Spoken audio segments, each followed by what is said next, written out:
Hi guys, welcome to my channel, and today we're going to see the 2023 AMC 10B problem 15. What is the least positive integer n such that n times the factorial of 2 times the factorial of 3 times 2 the factorial of 16 is a perfect square? We have 5 choices right here, and so the most important thing right here we just need to recognize is that we need to take out a portion of this sequence, and we just need to prove like the rest of the sequence is a perfect square and the portion we take out is a perfect square. And for in this way we can just like form a new perfect square, which is like the product of the sequence. So right here what we need to do is we need to take out this thing, all the even numbers right here, times 6 times 2 16 and m.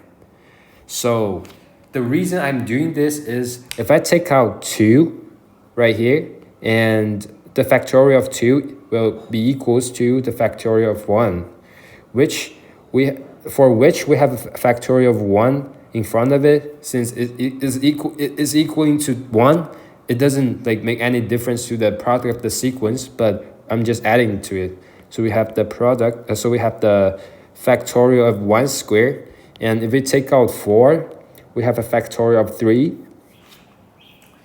and we have 2 factorial of 3's right here, so it's a factorial of 3 squared, and so on. This is like the same thing. When we take out 16, we have a factorial of 15 squared. Alright, so we already proved that the rest of the sequence is a square root, it's a perfect square.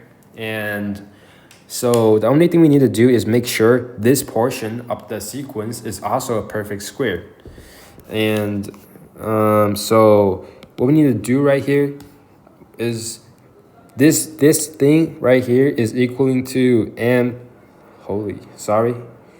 is equaling to m times 2 to the 8th squared, and times 1 times 2 times 2 8, and this thing right here, we just need to think about this.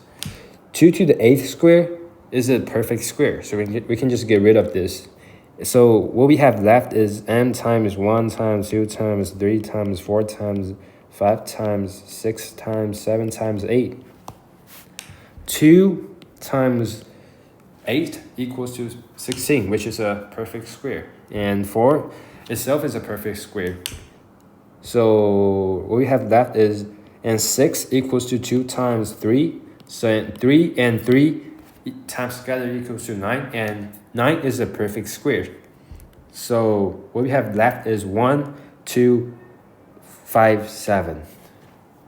And we need to make sure n times 1 times 2 times 7 times 5 is a perfect square. And this looks so much easier than what we first thought about the problem, and this is actually pretty easy.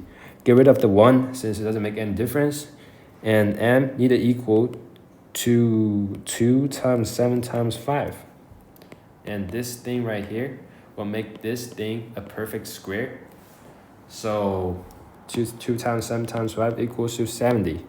We have the answer C right here.